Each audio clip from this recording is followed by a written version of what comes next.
اعوذ باللہ من الشیطان الرجیم، بسم اللہ الرحمن الرحیم۔ الحمد للہ رب العالمین، والصلاۃ والسلام علی سید المرسلین و خاتم النبیین، اما بعد۔ صحیح بخاری، باب کتاب الجہاد، حدیث نمبر 2918، اردو ترجمہ۔ سفر میں لڑائی میں چقا پہننے کا بیان۔ ہم سے موسیٰ بن اسماعیل نے بیان کیا، کہا ہم سے عبد الواحد نے بیان کیا، ان سے اعمش نے بیان کیا، ان سے ابو زحا مسلم نے جو سبیح کے صاحبزادے ہیں، ان سے مسروق نے بیان کیا، اور ان سے مغیرہ بن شعبہ رضی اللہ عنہ نے بیان کیا کہ رسول اللہ صلی اللہ علیہ وسلم قضائے حاجت کے لیے تشریف لے گئے۔ جب آپ صلی اللہ علیہ وسلم واپس ہوئے تو میں پانی لے کر خدمت میں حاضر ہوا۔ آپ صلی اللہ علیہ وسلم شامی جبہ پہنے ہوئے تھے۔ پھر آپ صلی اللہ علیہ وسلم نے کلی کی اور ناک میں پانی ڈالا اور اپنے چہرے پاک کو دھویا۔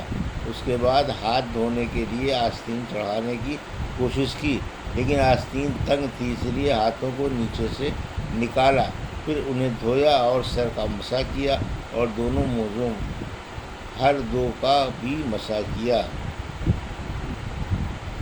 حدیث نمبر 2919، اردو ترجمہ۔ لڑائی میں حریر یعنی خالص ریشمی کپڑا پہننا۔ ہم سے احمد بن مقدام نے بیان کیا، کہا ہم سے خالد بن حارث نے بیان کیا، کہا ہم سے سعید بن ابی عروبہ نے بیان کیا، ان سے قتادہ نے اور ان سے انس بن مالک رضی اللہ عنہ نے کہ نبی کریم صلی اللہ علیہ وسلم نے عبد الرحمن بن عوف رضی اللہ عنہ اور زبیر رضی اللہ عنہ کو خارش کے مرض کی وجہ سے ریشمی کرتا پہننے کی اجازت دے دی تھی، جو ان دونوں کو لاحق ہو گئی تھی، جو اس مرض میں مفید ہے۔ حدیث نمبر 2920، اردو ترجمہ۔ ہم سے ابو الولید نے بیان کیا، کہا ہم سے حمام نے بیان کیا، ان سے قتادہ نے اور ان سے انس رضی اللہ عنہ نے دوسری سند، اور ہم سے محمد بن سنان نے بیان کیا، اور ان سے قتادہ نے اور ان سے انس رضی اللہ عنہ نے کہ عبد الرحمن بن عوف اور زبیر بن عوام رضی اللہ عنہ نے نبی کریم صلی اللہ علیہ وسلم سے جوؤں کی شکایت کی، تو رسول اللہ صلی اللہ علیہ وسلم نے انہیں ریشمی کپڑے کے استعمال کی اجازت دے دی۔ پھر میں نے جہاد میں انہیں ریشمی کپڑا پہنے ہوئے دیکھا۔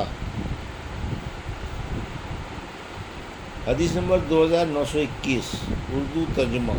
ہم سے مسدد نے بیان کیا، کہا ہم سے یحییٰ نے بیان کیا، ان سے شعبہ نے، انہیں قتادہ نے خبر دی، اور ان سے انس رضی اللہ عنہ نے بیان کیا کہ نبی کریم صلی اللہ علیہ وسلم نے عبد الرحمن بن عوف اور زبیر بن عوام رضی اللہ عنہ کو ریشمی کپڑے پہننے کی اجازت دے دی تھی۔ حدیث نمبر 2922، اردو ترجمہ۔ ہم سے محمد بن بشار نے بیان کیا، کہا ہم سے قنظر نے بیان کیا، کہا ہم سے شعبہ نے بیان کیا، انہوں نے قتادہ سے سنا، اور انہوں نے انس رضی اللہ عنہ سے کہ نبی کریم صلی اللہ علیہ وسلم نے رخصت دی تھی، یا یہ بیان کیا کہ رخصت دی گئی تھی ان دونوں حضرات کو خارش کی وجہ سے جو ان کو لاحق ہو گئی تھی۔ حدیث نمبر 2923، اردو ترجمہ۔ چھری کا استعمال کرنا درست ہے۔ ہم سے عبدالعزیز بن عبداللہ نے بیان کیا، کہا مجھ سے ابراہیم بن سعد نے بیان کیا، ان سے ابن شہاب نے، ان سے جعفر بن عمرو بن امیہ نے، اور ان سے ان کے والد نے بیان کیا کہ میں نے نبی کریم صلی اللہ علیہ وسلم کو دیکھا کہ آپ صلی اللہ علیہ وسلم شانے کا گوشت چھری سے کاٹ کر کھا رہے تھے۔ پھر نماز کے لیے اذان ہوئی تو آپ صلی اللہ علیہ وسلم نے نماز پڑھی، لیکن وضو نہیں کیا۔ ہم سے ابو الیمان نے بیان کیا، کہا ہم کو شعیب نے خبر دی، اور انہیں زہری نے۔ اس روایت میں یہ زیادتی بھی موجود ہے کہ جب آپ نماز کے لیے بلائے گئے تو آپ صلی اللہ علیہ وسلم نے چھری ڈال دی۔ حدیث نمبر 2924، اردو ترجمہ۔ نصارہ نے لڑنے کی فضیلت کا بیان۔ نصارہ سے لڑنے کی فضیلت کا بیان۔ ہم سے اسحاق بن یزید دمشقی نے بیان کیا، کہا ہم سے یحییٰ بن حمزہ نے بیان کیا، کہا کہ مجھ سے سور بن یزید نے بیان کیا، ان سے خالد بن معدان نے اور ان سے عمیر بن اسود انسی نے بیان کیا کہ وہ عبادہ بن صامت رضی اللہ عنہ کی خدمت میں حاضر ہوئے۔ آپ کا قیام ساحل حمص پر اپنے ہی ایک مکان میں تھا اور آپ کے ساتھ آپ کی بیوی حرام رضی اللہ عنہ بھی تھیں۔ عمیر نے بیان کیا کہ ہم سے حرام رضی اللہ عنہ نے بیان کیا کہ میں نے نبی کریم صلی اللہ علیہ وسلم سے سنا ہے، آپ صلی اللہ علیہ وسلم نے فرمایا تھا کہ میری امت کا سب سے پہلا لشکر جو دریائی سفر کر کے جہاد کے لیے جائے گا، اس نے اپنے لیے اللہ تعالیٰ کی رحمت و مغفرت واجب کر لی ہے۔ حرام رضی اللہ عنہ نے بیان کیا کہ میں نے کہا تھا، یا رسول اللہ صلی اللہ علیہ وسلم، کیا میں بھی ان کے ساتھ ہوں گی؟ آپ صلی اللہ علیہ وسلم نے فرمایا کہ ہاں، تم بھی ان کے ساتھ ہوگی۔ پھر نبی کریم صلی اللہ علیہ وسلم نے فرمایا، سب سے پہلا لشکر میری امت کا جو قیصر رومیوں کا بادشاہ کے شہر قسطنطنیہ میں چڑھائی کرے گا، ان کی مغفرت ہوگی۔ میں نے کہا، میں بھی ان کے ساتھ ہوں گی یا رسول اللہ؟ آپ صلی اللہ علیہ وسلم نے فرمایا کہ نہیں۔ حدیث نمبر 2925 اردو ترجمہ۔ یہودیوں سے لڑائی ہونے کا بیان۔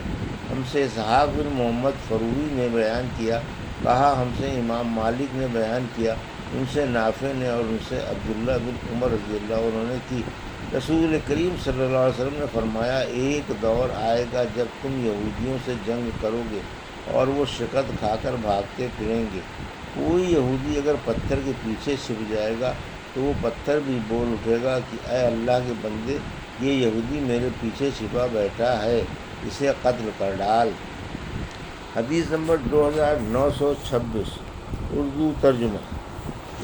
ہم سے اسحاق بن ابراہیم نے بیان کیا، کہا ہم کو جریر نے خبر دی عمارہ بن قعقاع سے، انہیں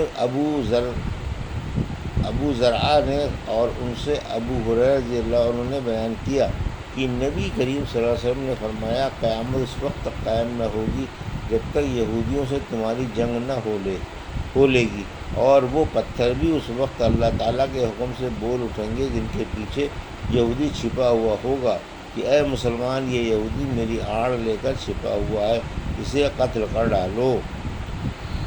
حدیث نمبر 2927 اردو ترجمہ۔ ترکوں سے جنگ کا میدان۔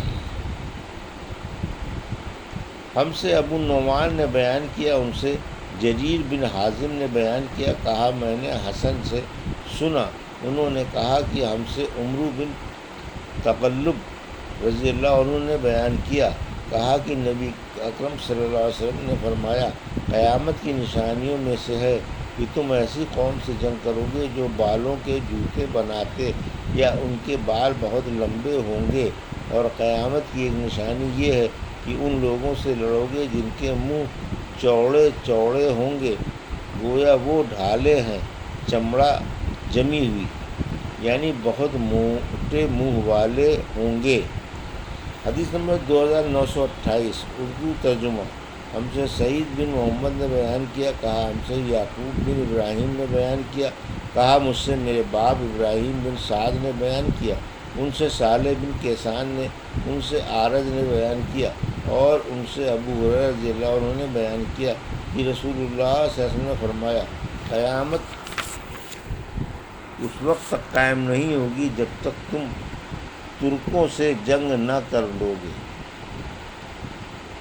جن کی آنکھیں چھوٹی ہوں گی، چہرے سرخ ہوں گے، ناک موٹی پھیلی ہوئی ہوگی، ان کے چہرے ایسے ہوں گے جیسے تہبند بند چمڑا لگی ہوئی ہوتی ہے، اور قیامت اس وقت تک قائم نہیں ہوگی جب تک تم ایک ایسی قوم سے جنگ نہ کر لو گے جن کے جوتے بال کے بنے ہوئے ہوں گے۔ یہ تھی صحیح بخاری باب کتاب الجہاد کی حدیث نمبر 2918 سے 2928 کا اردو ترجمہ جو ابھی آپ نے سماعت فرمایا۔ اللہ سے دعا ہے کہ اللہ میں حدیثوں کی صحیح سمجھ عطا فرما اور ان پر عمل کرنے کی توفیق عطا فرما، آمین یا رب العالمین۔